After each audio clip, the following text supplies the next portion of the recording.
everyone! Welcome back again to my YouTube channel. So ngayon pag-usapan natin kung bakit nga ba kailangan magkaroon ng exit strategy.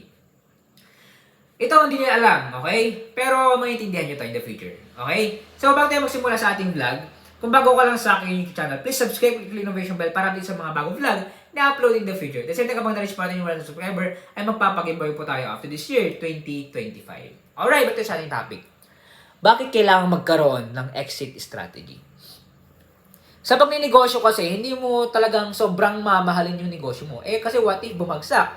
What if mawala everything? So, time will come lang yung sasabihin sa inyo na hindi nyo pa alam. Yung iba alam na, pero ito yung kasi yung hindi alam, okay? Especially yung mga strategy ng mga mayaman, okay? Bakit nga ba kailangan magkaroon ng exit strategy or exit plan? Upang makapagplano ng future ng negosyo. Kasi, ang negosyo, malawak yan, okay? May mga up and down, at the same time, may mga opportunity. At may reward na mataas.